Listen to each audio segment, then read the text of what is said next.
Welcome everyone. Welcome everyone. Welcome everyone to another Ref Brandon and the Todd family YouTube video.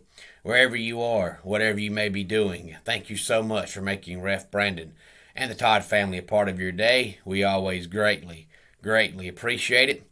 Today we're going to be talking about some of the games that took place yesterday in the world of college football. If you have any thoughts on anything that happened, please feel free to let me know. We'll start out with the Clemson game. Clemson won by the score of 48-27. It was by far their best offensive performance of the season. They had 544 total yards of offense, 334 rushing, and 210 passing. DJ was 11 of 19 on the day for 208 yards. He had 2 turnovers, 1 interception, and 1 fumble. And in one game earlier this year, I think it was the Pittsburgh game, but one game he threw a shovel pass, and the defender was pretty much right there in his face when he tried to pass it. So it was basically like a long extended handoff to a defender. Well, his fumble yesterday was pretty much the same thing. They tried the option, which every time they've tried the option this year, it has failed miserably. I hope Clemson never tries the option again.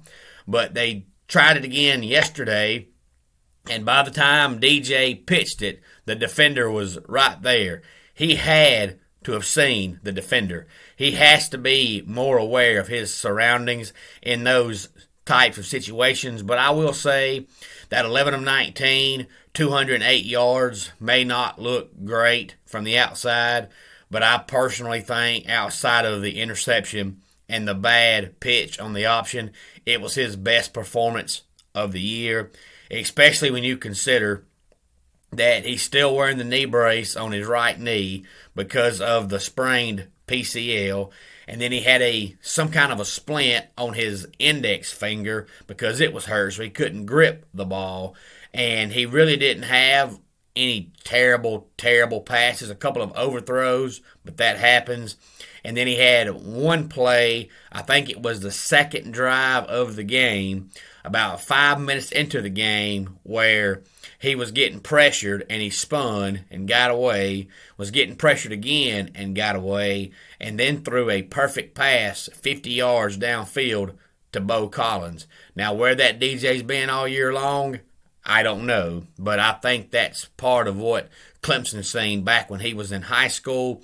But Clemson only had 2 receivers catch a pass yesterday, and that was the aforementioned Bo Collins and Dabo Swinney's son, because he had to start yesterday because you've pretty much been without Spector all year long. And of course, Ladson's been in and out because of injury, and God has been in and out because of injury, and now E.J. Williams is out, and Justin Ross is out. So you've got 5 wide receivers who are out. So that just shows the depth of the wide receivers, and that just shows how much talent Clemson has when you can be without 5 wide receivers and still have 210 passing yards, and your wide receivers only caught, I think it was 5 passes. I believe Bo Collins caught 4 and Swinney caught 1. Your other completions, the tight end, Davis Allen, had 6, and then your running back, Will Shipley, had 1. And speaking of Will Shipley, he had 112 rushing yards on 19 carries, which is almost 6 yards a carry. And Kobe Pace had 190 rushing yards on 24 carries, which is almost 8 yards a carry. So those are pretty much the only 2 running backs that played. Phil Maffa still battling an injury. I think he had 2 carries, only played about 7 or 8 snaps the whole game. But Kobe Pace, to me, is just as fun and exciting to watch as Shipley and Maffa.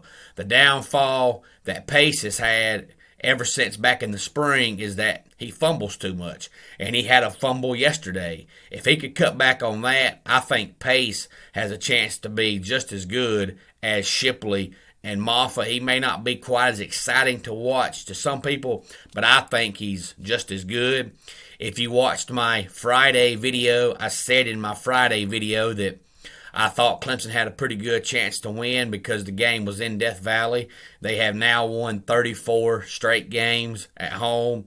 They've now had 2 straight senior classes who have never lost a home game. That has to feel pretty good.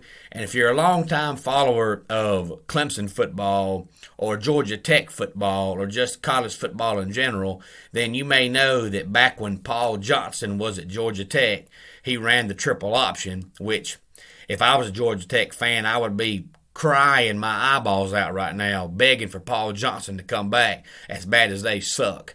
But when Paul Johnson was there, a lot of people didn't like running the option. But even though it might have been boring to watch, it was very successful. And Georgia Tech always scored a lot of points. But Brent Venables had no problem stopping the option. So I never feared playing Georgia Tech because they might move the ball against everybody else, but they might score 10 when they played Clemson. Well, Wake Forest is kind of that same way. I know I said in my Friday video that they had not scored more than 20 ever since Dave Clawson had been there against Clemson. They did score 27 yesterday, so that's now the most they've scored against Clemson since Dave Clawson has been there. But it was the first time this year they've scored less than 35 points. So that's an offense that nobody else can stop. But Brent Venables does a pretty good job of stopping the offense. Clemson is now on a 4-game winning streak, averaging 38 points a game. So they've just about doubled what they were doing earlier in the season. Dabo said after last week's game that he thought this team was about to come out of their storm, and I think he's accurate. I see the offense getting better and better every week, which is good for next year. But that's the good and the bad part about college football. To me, what makes college football so special is that every game means something, but the downfall is the season's so short. In any other sport, you can go through a stretch where you lose, 3 in a row, 7 of 9, but you can still make up for it. In college football, if you have a rough stretch where you lose, 3 or 4 of your first 5 or 6 games, your season is done. So it's good for Clemson for next year if they can keep this rolling, but all they can hope for now is that they finish out the regular season on a good note by beating the South Carolina Gamecocks next week. And speaking of South Carolina, I'm going to talk about their game for a minute just because of the fact they played Auburn. They won the game 21-17, and a lot of people were excited, especially where I work at, thinking that Auburn had a chance to beat Alabama next week since Bo Nix plays so much better at home than he does on the road, and next week's game is in Auburn. But Bo Nix is out for the season in case you have not heard yet. So Auburn's backup quarterback, who is now starting, is TJ Finley, who used to be at LSU. He transferred, he went to Auburn, and their offense outside of Tank Bigsby, they just don't have an offense. And also their kicker, Anders Carlson, who seems like he's been there since 1947, is also out for the season. So now they have a kicker. I believe his name is Ben Patton, and it's the first time since 2014 that Auburn has had somebody besides a last name of Carlson doing their place kicking. And Ohio State just mollywopped Michigan State 56-7. Last week when they played Purdue, they scored a touchdown on their first 6 possessions. Yesterday, they scored a touchdown on their first 7 possessions. They had 49 points with like 5 minutes to go before the half. They could have scored 80 if they'd have wanted to. So I think the best defense in the country right now is Georgia, but I think the best offense in the country right now is Ohio State. And I wouldn't want to play Ohio State because they don't just have a really good passing game or a really good running game. They've got 4 wide receivers that might very well go in the first round of the NFL draft and 3 running backs who might just go in the first 2 rounds of the NFL draft, not to mention their quarterback who is absolutely phenomenal. He may be the Heisman frontrunner after what he's done the last 2 weeks, and he kicked off yesterday by going 17 for 17 to start the game. That's a pretty good way to start the game. And Oklahoma won again, and they won ugly, 28-21. They are 10-1, which is, that's about all you can ask for unless you're undefeated. But it's amazing that ever since Lincoln Riley's been there, they've been all about offense. And this year, for whatever reason, their offense just has not been able to get going. But, of course, next Saturday is Bedlam with Oklahoma and Oklahoma State. And depending on what the playoff poll looks like when it comes out on Tuesday night, that may be 2 top 10 teams. And then Iowa beat Illinois by the score of 33-23. Iowa wraps up the regular season, of course, coming up next Thanksgiving weekend against Nebraska, and they still have a shot to win their half of the Big Ten if Wisconsin loses. Wisconsin will play Minnesota, so I would say Iowa playing Nebraska and Wisconsin playing Minnesota, that Wisconsin definitely has the tougher game. If both teams win, Wisconsin wins their half of the Big Ten. But if Iowa wins and Wisconsin loses, Iowa wins their half of the Big Ten. Wisconsin won over Nebraska by the score of 35-28. Wisconsin started out 1-3, but they have won 7 games in a row now. And Alabama just continues to not impress me at all. They played Arkansas and won 42-35, and there's some people that try to convince themselves that Bama's playing better, but I just don't see it. You're talking about a team who struggled with Florida, and I think it's pretty obvious now that Florida is absolutely atrocious. And Bama also struggled for a long time with Tennessee, who was just barely above 500. And then they looked like garbage against LSU, who is awful. So I have yet to see why these people keep saying Bama's playing better. I ain't seen it yet. But I've got more on Bama coming up here after I review the games and some conversations I've been having at work and on social media this week. So please stay tuned for that. NC State won over Syracuse by the score of 41-17. And, of course, I bring that up because Clemson is now done with ACC play since they play the Gamecocks next week. But they do still have an outside shot of winning their half of the ACC. It's not likely to happen, but it's still possible. But it looks like it's going to be Wake Forest side. All they have to do is win next week. But NC State also still has a chance to win their side of the ACC. So they needed that win. They beat Syracuse 41-17. They're now 8-3 on the season. And then Florida, who I just talked about, lost again. They lost to Missouri 24-23. And that game just, to me, was funny because you're talking about 2 teams who have had great offense all year long, but pretty much no defense. And in this game, it was 2 offenses that never showed up. It was 16-16 at the end of regulation, and then Florida scored and kicked the PAT. Missouri scored. They decided to go for 2, so they won the game 24-23. There's a rumor out now, supposedly one day this week, that Florida is going to announce that they have decided to part ways with Dan Mullen. I'm not saying I believe it, and I'm not saying you got to believe it. I'm just putting that birdie in your ear, so if you hear that this week and it is true, then you'll know you heard it here first. But there is a rumor that supposedly Florida is going to fire Dan Mullen coming up sometime this week. And also we had Oregon just getting destroyed by Utah. I know I said on Friday that I thought Utah had a pretty good chance to win the game, but I didn't think it would be that bad. but Utah beat Oregon 38-7. And Utah is probably just like Clemson and wishing that the college football season was a little bit longer, because I know I mentioned it on Friday, but they got off to a bad start this year as well when they decided to start the Baylor transfer quarterback Charlie Brewer. And Brewer did a good job at Baylor, but for whatever reason, he just didn't fit in at Utah, and they were abysmal to start the year. But when he got benched and lost his job and announced he was leaving the program, they ain't lost a game since then. They're now 8-3 on the season, and even though Oregon got destroyed, they can lose next week to Oregon State and still win their half of the Pac-12. And I've said it before and I'll say it again, why anybody wants Mario Cristobal to be their head coach, I don't know. I don't care who he played for, where he played out, what he did. The man cannot coach. He's a great recruiter, but he can't coach.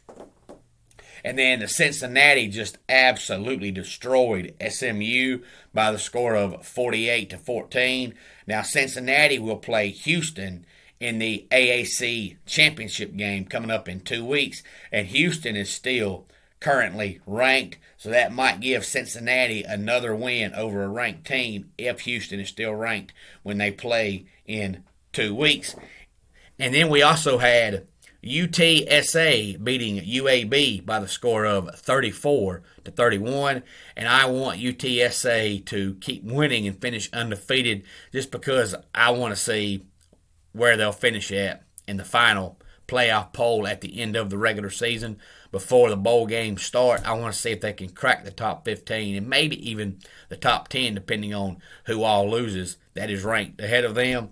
And then we had Pittsburgh beating Virginia by the score of 48-38. So Pittsburgh has officially won their half of the ACC. Pittsburgh still has a chance to win 12 games this season, and who would have thought that back before the season started? And then we had a game between two teams that used to be powerhouses in the Big East, and now one is looking for a new head coach, and the other one still, according to rumors, might possibly be looking for a new head coach, and that was Miami and Virginia Tech.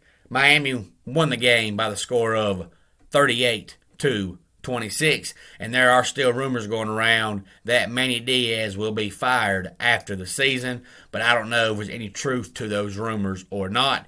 Any thoughts on any of the games, please feel free to let me know. And a couple of side notes, James Franklin said after the game yesterday when Penn State won that there would be an announcement on his future coming up sometime later on this week, which to me tells me he's staying at Penn State, because if you're going to leave, why would you announce that right before you play your last game of the season? So to me, that just means James Franklin is staying at Penn State.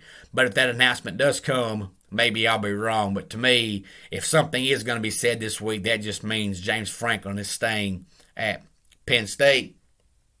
And also, Matt Corral said before the Vanderbilt game yesterday that was going to be his last home game at Ole Miss, which pretty much means he is leaving and going to enter the NFL draft. And then also wanted to mention an Urban Meyer story very quickly, because not everybody knows about this, I'm sure.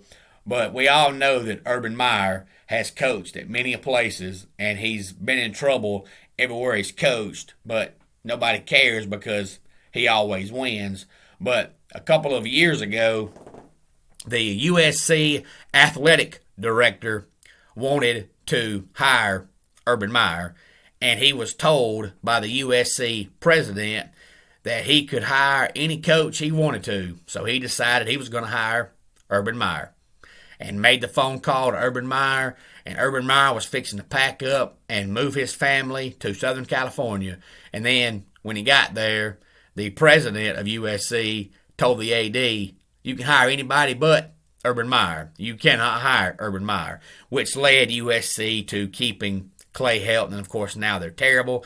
And I bring all this up because yesterday they played UCLA won the game. They put up 62 points. That's the most points USC has ever given up to UCLA in their 91-year history. And the president, of course, she's still there. She pretty much wants to do away with football. She cares nothing about it. So if USC doesn't get her out of the way and get her out of the way pretty quick, it doesn't matter who they hire as their head coach. They're not going to win, which might be the reason James Franklin is staying at Penn State, because he is one of the names that's been mentioned that could be going to USC. And I also want to bring this up because this has been a big topic of conversation where I work ever since about week number 4 or 5 in the college football season, which is, which 4 teams do you think make the playoffs? And every time somebody asks me, I say, man, don't rush it. College football is the shortest season there is, and you're already talking about January, and it's the middle of October. Slow down, enjoy the season. But I was asked about it again one day this week, and then, of course, yesterday, my man Robert, who I mentioned, subscribed to the channel, I guess about 3 weeks ago now, was posting on social media who he wants to see in the 14 playoff, or basically who he wants to play in the 14 playoff. And one of the teams he mentioned was Alabama, and I told him I don't think Bama's going to make the playoff. So they're not going to play Ohio State because they're not going to be there. He thinks they'll be there. I don't think they will, because I don't think they'll beat Georgia, and I think the only way they get in is if they beat Georgia, but I just don't think they will, because I mentioned this before, but if you're new to the channel, maybe you ain't heard this before, but there's been a rumor now for at least 5 years that within 10 years, the NCAA is going to be gone. The 5 Power 5 conferences are going to break away and start their own little college football group, whatever they want to call it, and then the smaller schools, the group of 5 conferences, are going to have their own championship. That way you have a Power 5 champion and a group of 5 champion. And the NCAA is going to be gone because nobody likes them because of how corrupt it is. And that's why the NCAA didn't want to see the playoff, because they know the playoff is slowly but surely another reason why that the NCAA is going away. So now they're trying to avoid the 12-team playoff because it's bad for the NCAA. And if Bama loses to Georgia and you've got a 2-loss team in the playoffs over a 1-loss Notre Dame and a 1-loss either Oklahoma or Oklahoma State, then that's going to be another reason why the playoff needs to expand, which would be bad for the NCAA. So if Bama does lose to Georgia, I just don't see any way they get in. And Bama has not impressed me this year offensively or defensively. So I know Kirby Smart has never beaten Nick Saban. I understand that. And if the talent gap was closer, I would still say Bama will win because I think Saban's a better coach than Smart. But I think Georgia's talent right now is just leaps and bounds ahead of Alabama, and I don't care whether or not Nick Saban's a better coach than Kirby Smart. To me, it does not matter. If it's going to be a one-possession game, then yeah, Kirby Smart would pull a Kirby Smart. He'd screw it up. But to me, Georgia's going to beat Bama by at least 2 touchdowns, so it's not going to matter. So my 4 playoff teams right now, if you ask me, it's Georgia, Ohio State, Cincinnati, and Notre Dame. And the only reason I picked Notre Dame is because the committee's going to look at it as which of these 2 teams is going to make us more money, Oklahoma or Notre Dame, Oklahoma State or Notre Dame, because the winner of Oklahoma State next week is probably going to be the 4th team, and I think Oklahoma State's going to beat them. So if you're looking from a money perspective, Notre Dame's going to bring you way more money than Oklahoma State is. So that's why I think Notre Dame gets that 4th spot. Cincinnati deserves to be in. I know they have tried to keep them out. But there's been so many teams already eliminated, just like Oregon was with their loss last night. And then, of course, next week you've got Ohio State and Michigan. So Michigan's going to be eliminated. And then the loser of Oklahoma State's going to be eliminated. So the only options you're going to have is going to be a 2-loss Bama or Oklahoma State. and Notre Dame. And to me, Notre Dame would get the spot. And you also got to think that their only loss is to Cincinnati, who's undefeated. So they don't have no bad loss on their resume. Now, if Bama beats Georgia, all that's for naught. Bama gets in. But I just don't see Bama beating Georgia. Maybe that's me. Maybe I'm wrong. But I've been saying since before the season started that Bama would not make the 14 playoff, and I'll stick with it. If they beat Georgia, I'll change my mind. Any thoughts on anything I've talked about today, please feel free to let me know. Let's go ahead and get our dad joke of the day in here. What do you call birds that stick together? Velcros. And that wraps it up for today's Ref Brandon and the Todd Family YouTube video. Until next time, it's Ref Brandon saying, just like in pro wrestling, life can be over by the count of 3. Tell your friends and family how much you love them. Bye.